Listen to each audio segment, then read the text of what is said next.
Well, thank you very much for coming this morning. I know it's the 9 a.m. session. I know that there's a lot of other great sessions going on at the same time. So thank you for coming here. I do greatly appreciate it. So I am Jeff Charbonneau. I am the 2013 National Teacher of the Year.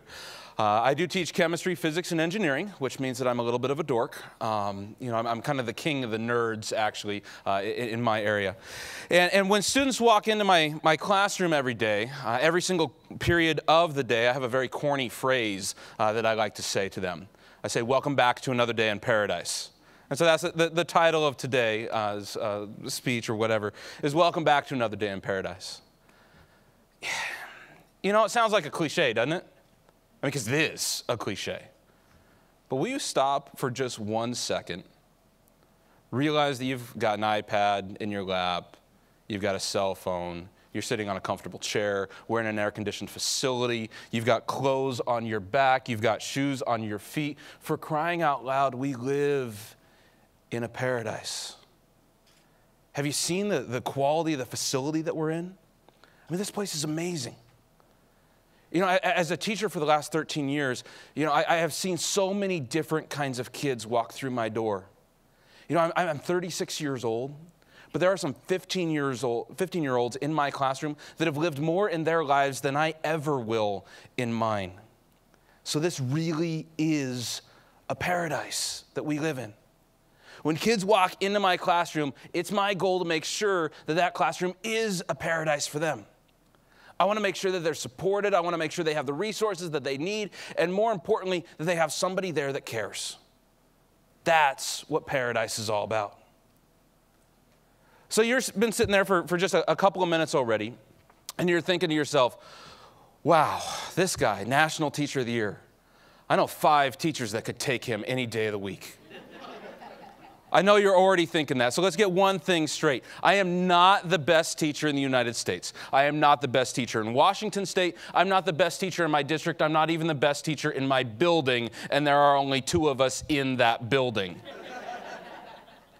The best teacher is a very personal choice, isn't it? There are some kids straight up that like me, some kids that love me as a teacher, and there's some that don't. There are some kids that love the teacher right next door who's a phenomenal educator. They like him a lot better sometimes. And that's okay.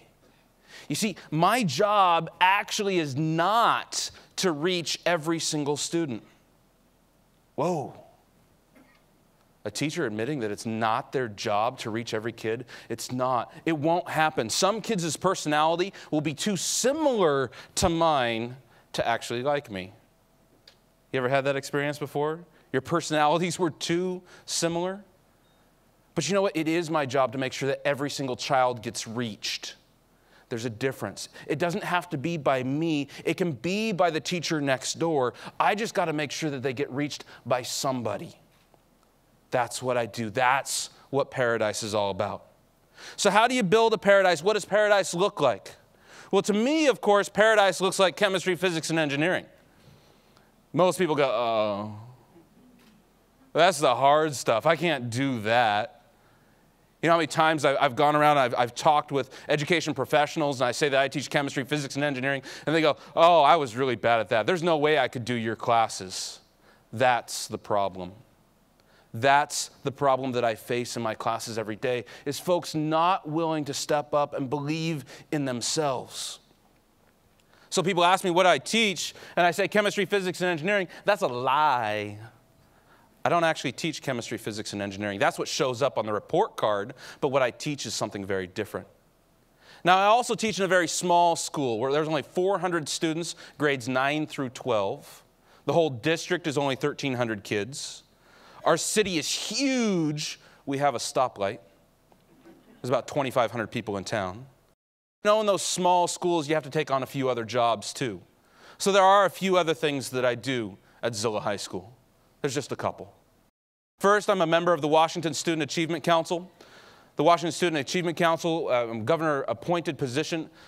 We're the equivalent of a state board of higher education for Washington State. We oversee all state-based need, and I'm a member of that panel. I'm the Zilla Education Association co-president. That's the union in our small little town. How did I become the union co-president? Pretty easy. I missed a meeting. There are only 76 teachers in district, but I help to represent them. I'm also a class advisor. Last year when I was in school, I was the freshman class advisor. This year is now the year I'm out of the classroom for this year, but I'll go back next year. I would have been sophomore class advisor this year. Next year I'll be the junior class advisor. You know what that means. I get to plan prom. Prom is going to be awesome when your chemistry teacher is in charge. You know they're looking forward to that one. I also do science club. Science club, come on, let's face it, it's nerd club, right? We make being nerdy something actually pretty darn cool. A school of 400 kids, there's over 75 paid members in science club. Yeah, we're nerds and we're proud of it, I'll tell you. What do we do in there? We do a lot of different things. From backpacking programs I'll talk about in a little bit to building rockets, and I don't mean rockets, I mean rockets. Go big or go home. Ours are 5.5 to 6. We launch them up to a mile high in the sky. We have a lot of fun. I also do a robotics program that we'll talk about. I'm the ASB advisor at the school. That means not only do I get to prom, but I got homecoming too. That's pretty sweet. Now I know you would have guessed it by the fact that I teach science. I also be the assistant drama director, because after all, physics and drama go hand in hand. You expected that one. I'm also the advisor. Now that does make sense, I do claim that engineering and yearbook are the same. If you have ever looked at a schematic engineering diagram and a yearbook page side by side, they're the same. We're still worried about dimension. We're worried about rounding or filling the edges of pictures. We're worried about form. We're worried about shape. We're worried about color. It's the same. The arts do belong with STEM. I'll also say that I'm an adjunct faculty member at Central Washington University, Eastern Washington University, and Yakima Valley Community College. What's that mean? If you take classes from me in high school, in my high school classroom, you're going to earn credit for it. In fact, you can earn up to 24 college credits if you take every from me, and those are general education fulfilling classes. Straight up, my classes are hard. I'm on school and district improvement teams, I'm a national board certified teacher, and I'm a former baseball coach. It's a lot of, isn't it? It's pretty cool. But you know what? So what? Who cares? That's a resume. That's not who I am as a teacher. You give that to a student and say, hey, you should take a class from this guy because look at all the stuff he does. They don't care about that. Short story. Last April, I get named National Teacher of the Year. I'm gone from my classroom for a week. Go back to Washington, D.C. Come, the school is excited. They have an assembly for me. It's 8 a.m. Great assembly. It all gets done. 8:30, I'm back in the classroom, ready to go. 8:32. Mr. Charbonneau, did you happen to grade those tests while you were gone? That's what kids care about.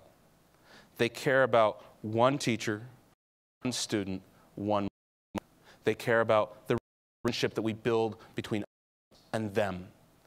That's what education is. So all the rest of this stuff is, don't get caught in that. If that's why I was named National Teacher of the Year, then throw it away. I don't want it. There's a huge difference in what we teach and why we teach. The bigger and grander question is, how do we define teaching? Is it defined by that show up on reports? Is it the subjects there, or is it the subjects in the seats? That's how we need to define basic relationships that teachers build with their students. So I ask a better question. Why do we teach? What we do. When's the last time you really stopped and asked yourself truthfully and honestly why you have the job that you do? Why do you do this work? For me, there's a couple different things. One, I want to teach my students to be problem solvers. I want to teach them what it's like to solve problems. You know, the reality is, I teach chemistry at a really high level, really hard stuff. We talk about the Born-Haber process. We talk about what happens when an atom goes from a solid atom, turns into an ion, from an ion undergoes changes and turns into an ionic compound. All of these processes are really difficult. But I don't really care if my students understand the Born-Haber process by the end of it. I actually don't. What I care is that they understand that they did something result over. And so I have to teach that to my kids. They ask me all the time, why do we have to learn quantum mechanics? Am I really going to use this in my life? And I said, you know what? The skills that you're using right now, you'll use later in life. The skills of problem solving. So how do we do that and how do we make it fun? Well, people like robots, right? You talk about STEM education, robots are the first thing that always come to mind. So the Zilla School District, we have tons of money, way more than we know what to do with. Wait, wrong story. That was a dream I was having the other night. No, the Zilla School District, we are a pretty small district. There's 296 districts in our state, 296 school districts. If you go to our state's website, you can actually rank them and sort them by the amount of money they receive per kid. It's probably the easiest way to evaluate how much money a district is getting. So you rate it by the amount of money per student. Out of 296 districts, we rank 10th. It's a pretty cool place to be. We rank 10th from the bottom. There are only 9 districts in our state that receive fewer numbers of dollars per kid than we do. So maybe I got to be a little bit creative. See the little Bobot in the upper left-hand corner there, that little robot? I said, what if we could go out with some parents and some community members and we could raise enough money to buy a bunch of these? And we did. We raised over $25,000 in a single year and bought 100 of these robot kits. You know what we do with them? We don't keep them. Instead, I send them out for free to any school in Washington State. Public, private, alternative, homeschool, after-school programs, Boy Scouts, Girl Scouts. If you're a kid, you should have access to these things. You keep the robots for free for 6 to 8 weeks. Then you show back up on competition day. We see who the biggest nerds in the state are. It's pretty awesome. So the kids get to see what it's like to program for the first time, to get into electronics for the first time, and more importantly, they see what it's like to solve problems for themselves. We also invite some guests to come in. Explosive Ordnance Division of the U.S. military, also known as the Bomb Squad. They came in and they neutralized some suspected devices on our football field. Yeah, they blew stuff up. It was awesome. It was great. And then I watched in horror as they handed the controls over to one of our teenage girls and said, here's $1 million piece of equipment. Why don't you run it? And I looked at the sergeant and I said, this is just a teenager. What are you doing? Down, sir. We're the military. We do that every day. Put in charge of $1 million pieces of equipment. Gotcha. Gotcha. But you know what? Everybody says, oh, you're the robot teacher. Oh, you're the guy. You teach robots, right? I haven't taught a robot a single day in my life. You program robots, you teach. There's something far more important in these pictures. Stop looking at the robots. The robots are the techniques. They're the methods that I use to trick kids into learning. That's the difference. Look at the faces on those kids. They're actually into it. They're trying to problem solve. They're trying to figure out what comes next, what they need to change, what they need to modify. For goodness gracious, they're using the scientific method and they like it. That's what we need to teach our kids. That's what paradise looks like. Notice that the teacher's not in the picture. It's student-led. The students are doing the work. They're the ones discovering what's happening. That's the beauty of education. So what do we really teach? We teach kids to have confidence, don't we? To have confidence in themselves and their abilities so they can go and do what they want to do, not what I want them to do. People say to me all the time, oh, okay, so you're a science teacher, so you're worried about the next generation of scientists and doctors and nurses. Well, yeah, but that's not it. I'm worried about the next generation, period. Whether they go into the sciences or not, I'm worried about the entire collective whole of the next generation. Not just the science teachers, not just the people that are going into the sciences. What I'm worried about is to make sure that our students have confidence in themselves so they can stand with pride after winning the robot challenge. Our young men and our young women need to have confidence in themselves. That's what I teach. I also want to make sure that my students are self-sufficient. You see, over the years, I've had a lot of opportunity to take a lot of classes, master's degrees, undergrad, high school, and all the rest. And everybody loves group work, don't they? When we're in those classes, we love group work. Group work's fantastic because, hey, so you're gonna work on that, and if you could just put my name on it when you're done, that'd be awesome. I'm gonna run to Starbucks. I'll be back in a little bit. Now you know that if you're sitting in this room, that none of us ever said that. We were the ones sitting there listening to the other people tell us that they were gonna leave and come back, right? You see, the problem with group work, and I'm a huge supporter of it, but the problem with group work is that we need to teach our students to be self-sufficient first. You have to be self-sufficient before you can become group-sufficient. So I took it to the extreme. I said, you know what? I want to take my kids hiking and backpacking through the Cascade Mountains of Washington State. And every other year, we take them to Yellowstone National Park and the Beartooth Mountains of Montana. We take them up to an elevation of 10,800 feet in August, where there's still snow on the ground. We get 26 miles away from the nearest road, and we teach our kids to dig their own toilets.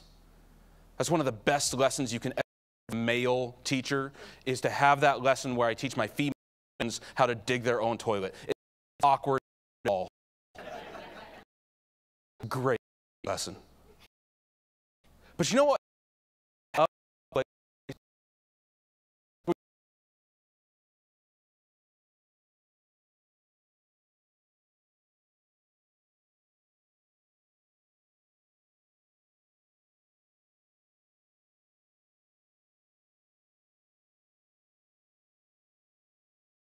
I'm not calling a helicopter to come get you. You have to be self-sufficient. You've got to ration your own food. You've got to decide what to eat, what to wear, what to take with you. What's funny about being self-sufficient is that by the end of the trip, you become group sufficient. You become a productive member of the group, and you're able to help other people through their needs and through their struggles. Now, this particular group of students was an amazing trip. I spent 14 days, 24/7 in the woods with these. I've never claimed to be a. Spent a lot of time with them. We have lots of great stories.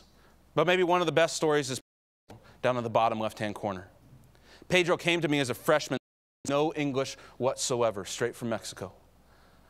By the time he became a junior, he said, Charbonneau, I want to go on this trip. I said, sure, this would be fantastic. So he went on the trip with us. He was learning English, doing really well at it. On the second night, we've gone through Yellowstone Park. We're there with the parent volunteers, and all the kids are sitting around. We're at the campfire. And he said, Mr. Charbonneau, thank you. I said, it's all right, Pedro. You know, you did a lot of work to get here. And he said, no, no, no.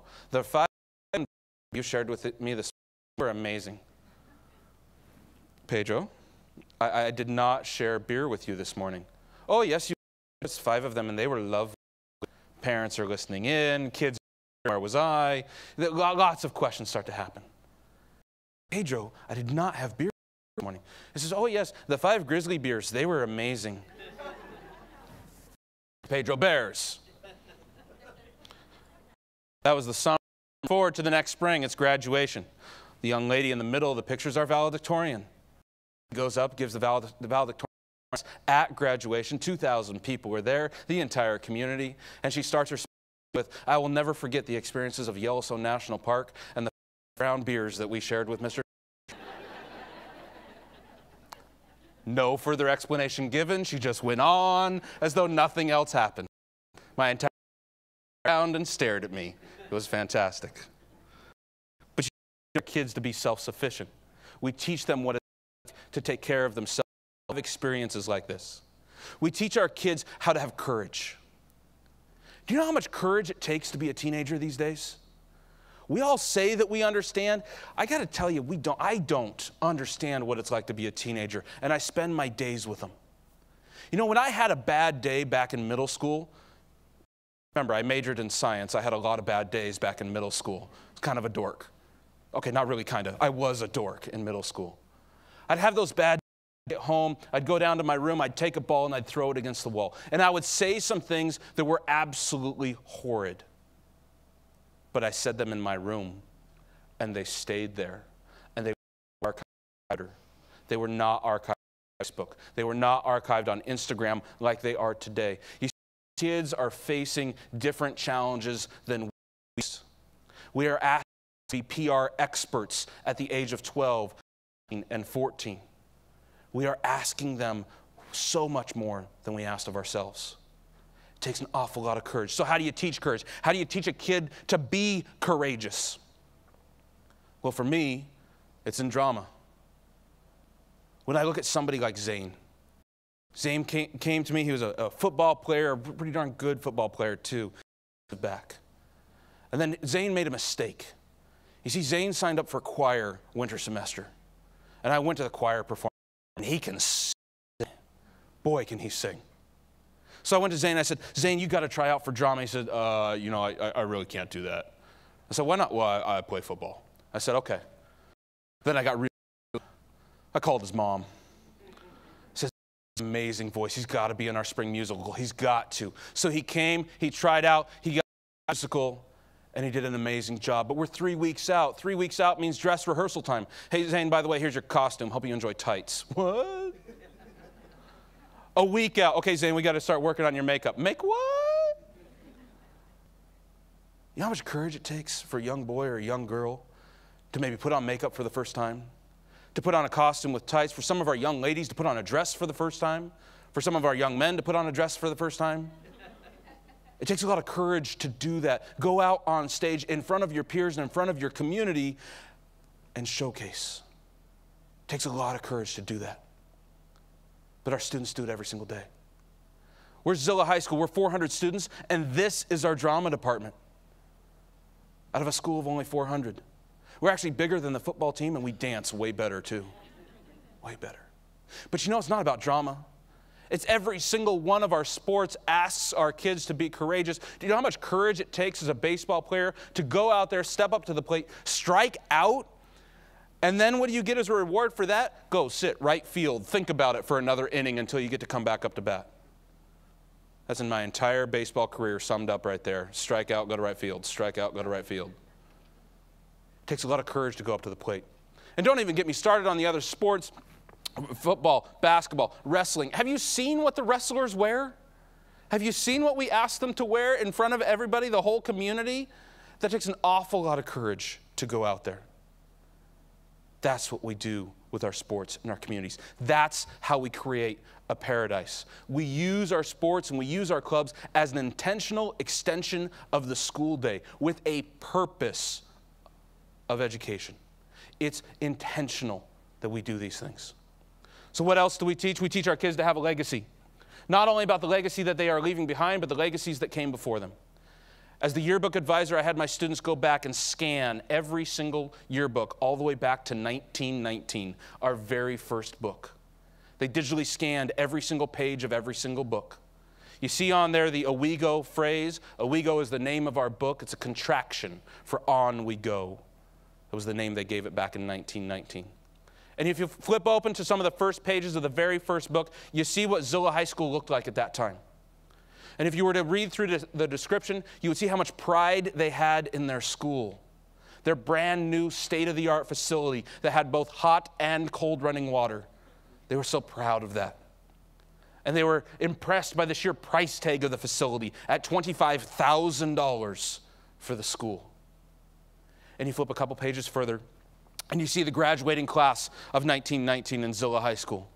Yes, that's the whole class. Now, I want you to really look at those pictures. And I want you to understand the legacy that we leave behind. You see, there's a couple things that should strike you. Number one, wow, they look really well dressed and very mature. But two, look at their eyes.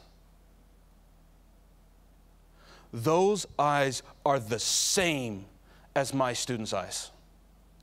They are worried about their future. They're excited for it, and they're worried. They're excited about the career and the future that they will have, but they're also worried about the boyfriend or girlfriend that they're leaving behind. They are the same issues that we deal with today. We have to, really show our students that those that came before them understand that some of those social dynamics are the same. Social media may have changed things, but the fundamental root of the problem is the same. Now, there is an unfortunate byproduct of this project. I had the students go through and scan every single picture of every single yearbook.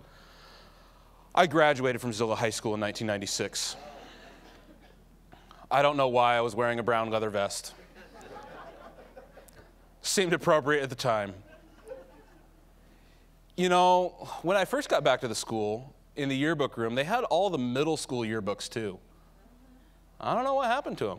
They just kind of disappeared. And it's going to stay that way for a very long time. Some of the middle school years maybe should just be forgotten for some.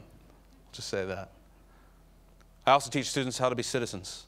I teach them about citizenship. What do I mean by citizens? What I mean by citizens is that they're a productive member of society. You know how many times I've had a student come up to me with a really great idea for somebody else to do? You don't have that where you work, do you? People that come up with great ideas for someone else.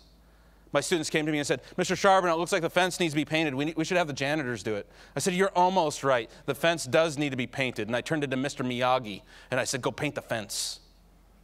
That's what it's about. We need to show our kids that when they have a great idea, they need to have follow-through on it. You know, the amazing part about doing that is that the kids take ownership. And when I say ownership, I really mean ownership. A couple of years ago, back in 2008, it was the Thursday night before the seniors' last day. We had a vandal come onto our campus, toting cans of spray paint, went through and vandalized the entire campus. Anything that had a painted surface on it got tagged with spray paint. Garbage cans were taking up flagpoles, and we were vandalized tremendously. The next morning, that Friday, was supposed to be the seniors' last day of school. I walked in as the ASB advisor. We were supposed to have our last ASB meeting, senior class officers and everybody else. I had donuts and juice in the car. I get out of the car and I see the carnage that was our school. I walk down to my classroom and I'm mad as all get out. I am furious that my school was devastated. I go in and students start walking into my classroom for the ASB meeting. And they were livid. You know what was really strange? I got really happy every time another student came in upset. Every time another student came in mad as all get out, I got happier and happier. Because you know what it meant? It meant that they were upset that their school had been damaged. I was so naive to think that it was mine. I graduated so long ago, only it was mine then, not now. It's their school. So I was worried about graduation the next week. I was worried about how we were going to clean up the whole school. I was trying to figure all these things out. I was working with the principal, how we were going to get it all painted. And at noon, the senior class president comes up to me and says, Mr. Charbonneau, will you just leave the paint cans outside?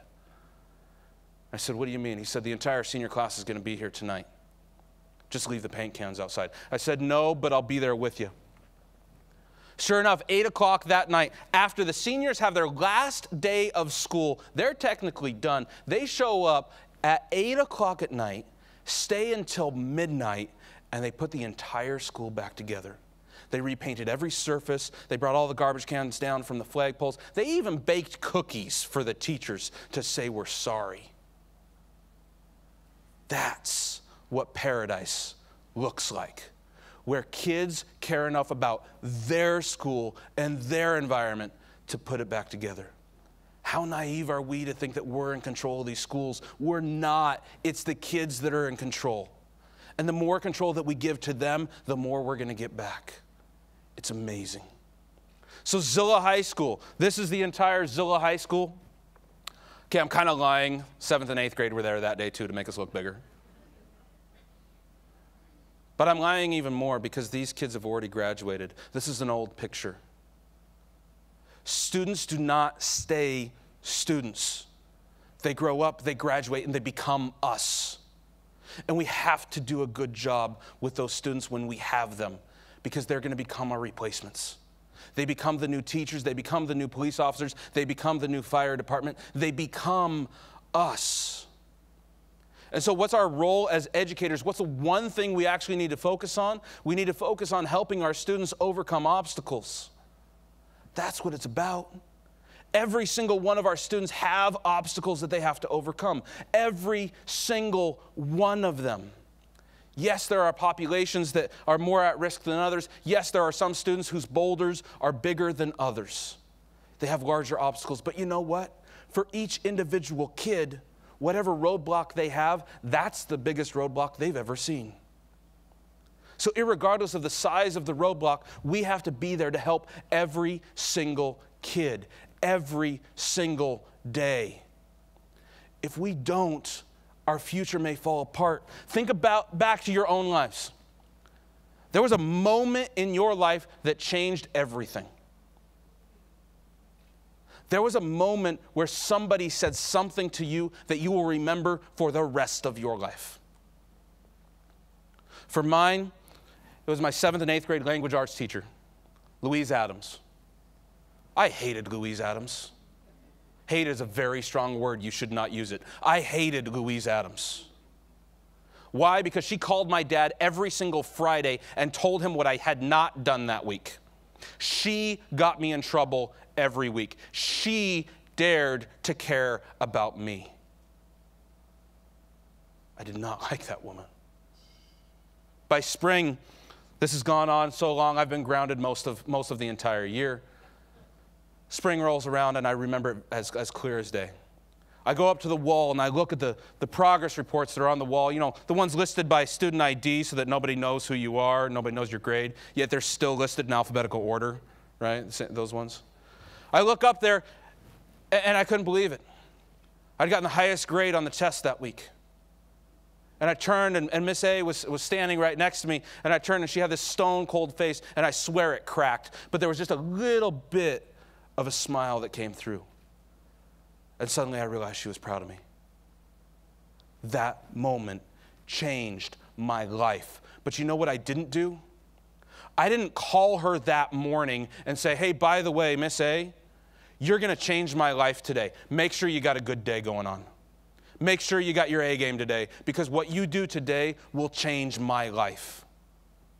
We don't do that. We don't know what day it's going to be. So we have to be good every single day for every single child. It sounds great and it sounds lovely, but it's true. No matter how many flat tires I get on the way to school, no matter what temperature the coffee is, no matter the fact that the Xerox machine is broken, if I don't smile at every kid when I walk through the door, I might have missed something. And I might have missed their future. Now, I'll admit, there's a lot of opportunities for change out there in education right now. There's a few things that we're working on in education. There's a couple of different things floating around out there in the universe. No matter what side you are on all of these, remember that these are opportunities for change. People ask me, should I really go into education right now? Yes, you should, because now is the time that you can affect and cause change. Well, there's No Child Left Behind at the top, all the way to near the bottom, the one I really care about, TERS, Teacher Retirement System. No matter which one it is, and I even left a filler down there at the bottom because I'm sure that somebody came up with something this morning that I haven't heard about yet. Let's jump on to Ed Week later on and we'll find out what the new policy is. But every single one of these are opportunities to change. We just have to get them right. We have to make sure that we're looking at them in the right vein, in the right ways. You have to understand that there are two worlds in education. There are the worlds of the acronyms, there are the worlds of the resumes, there are the worlds of all those things that I listed at the very beginning. But the real world that actually matters is students. So how do we do that? I say we got to maintain our focus on the things that really matter. For me, my focus has been split in three.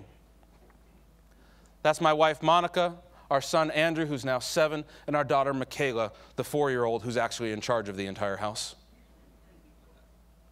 People say, oh, okay, I get it. You're worried about your kids' education. Nope, I'm not. You see, I'm the first in my family to go to and graduate from college. My wife is a college graduate. I have Dora the Explorer Princess Edition in my bag right now because I Skype with my kids back home and I read to them every night. I'm not worried about my kids' education. You know what I am worried about? Okay, you got to look at her. I'm her dad, I get that. But isn't she beautiful? That's a problem. You see, she's beautiful.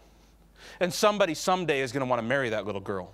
I don't get to pick who that is. We have to teach every single child in the United States And we have to teach them as though they're going to become members of your family, because one of them will be a member of mine.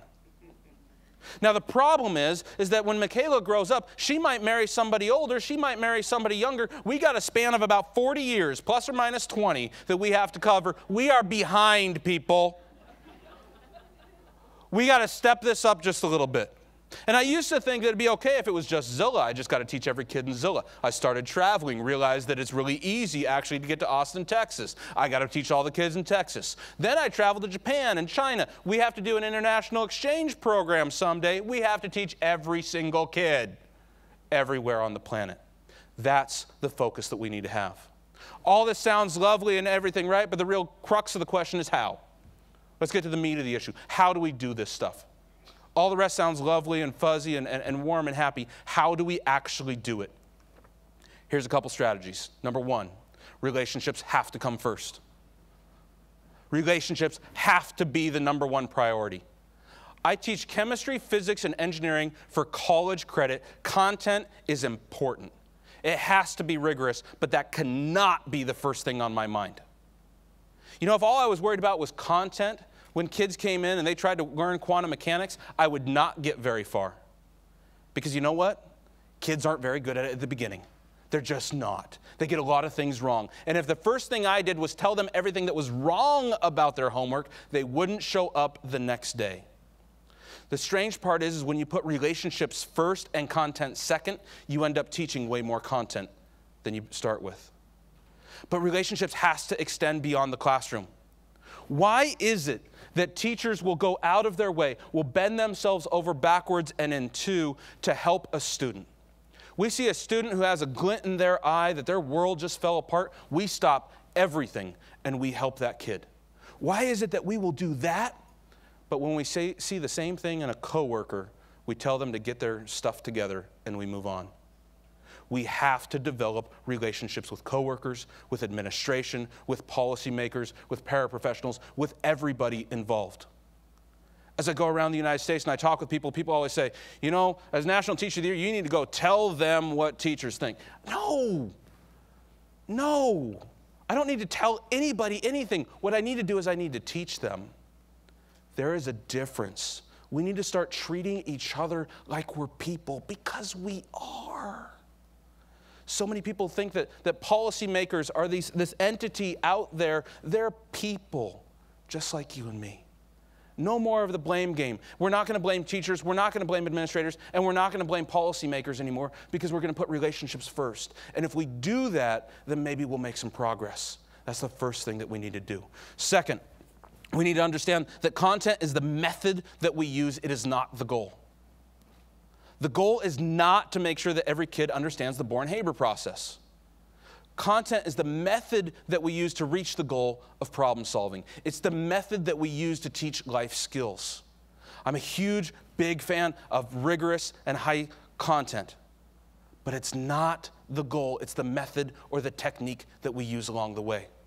How do you communicate that with your parents? How do you communicate that with your community? You know, if I went around and tried to talk with my parents and my community about the 4 principal quantum numbers, they wouldn't want to have that conversation. But if I go to them and say, I'm trying to teach your students how to be problem solvers, how to tackle difficult concepts, how to understand what it's like to fail so that you can get back up, they understand that conversation. That's the conversation we need to be having. We need to understand that content is the method and not the goal. When we're in our classrooms, it needs to be not about the teacher in the front of the room, but about the kid who's sitting down looking for their future. That's what it needs to be about.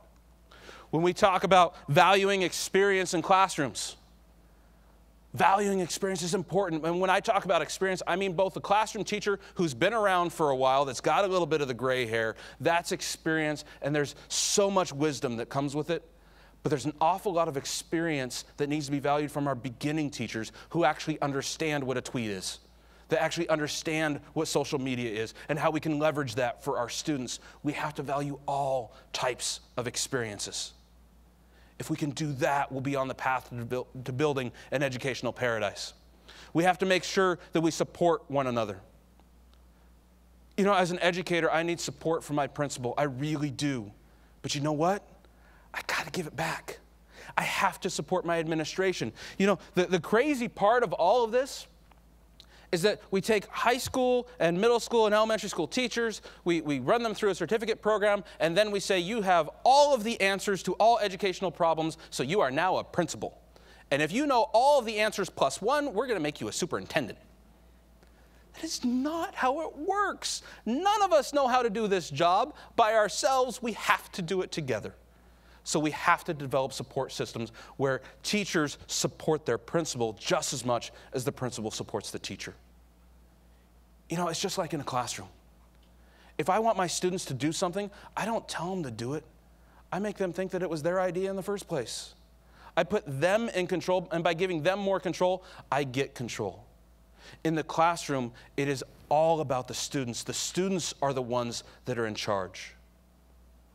And in a school, it's the teachers that are in charge. If you want to see a great school, you see a school that is teacher-driven.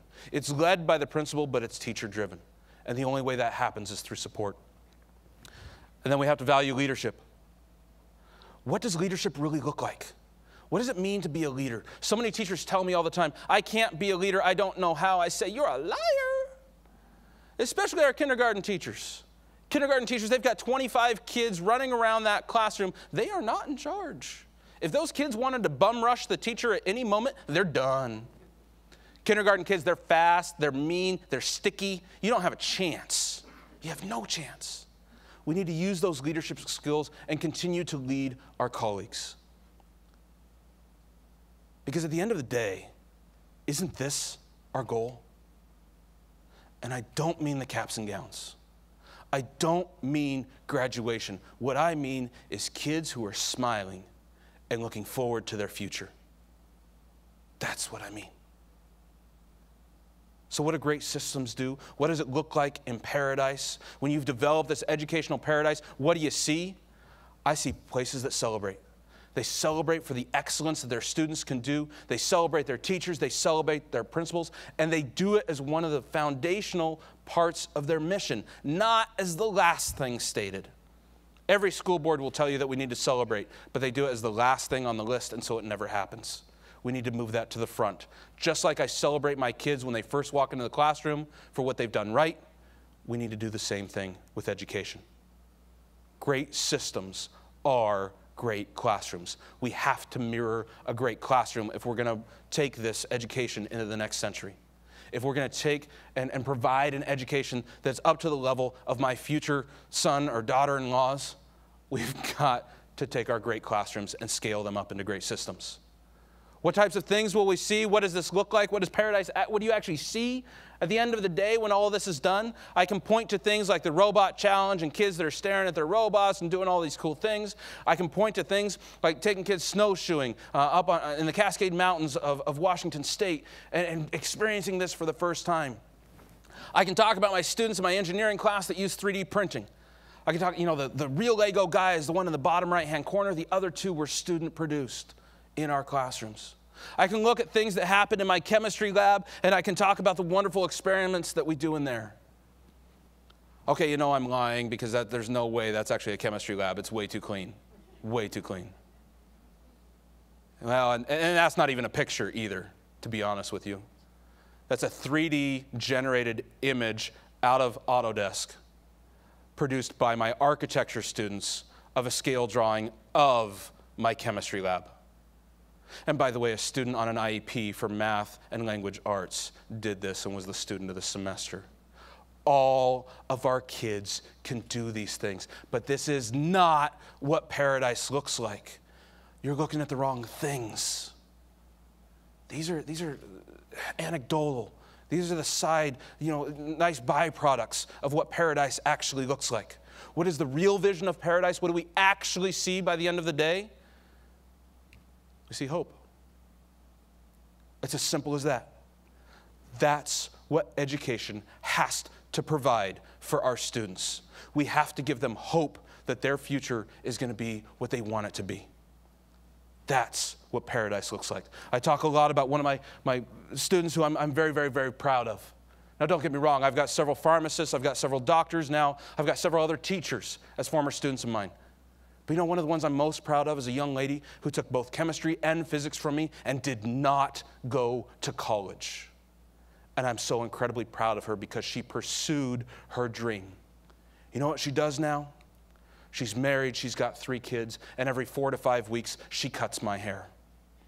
She's a small business owner. She owns her own business. She has this wonderful little shop, pink chairs. I feel very macho every time I go in. But she's doing what she wanted to do. That's what paradise looks like. You know, the best part about this story is that there's 3.2 million teachers in the United States, and they are doing exactly the same things that I am.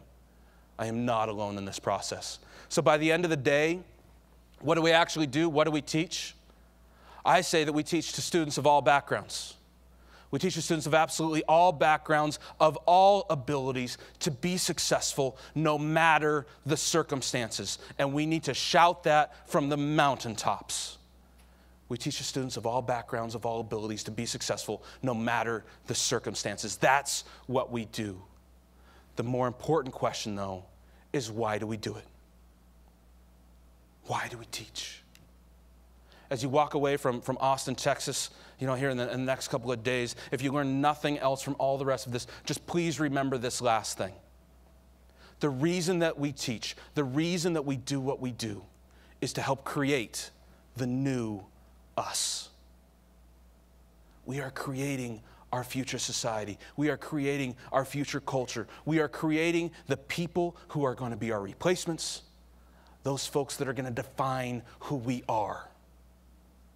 And to me, that looks like paradise. Thank you very much.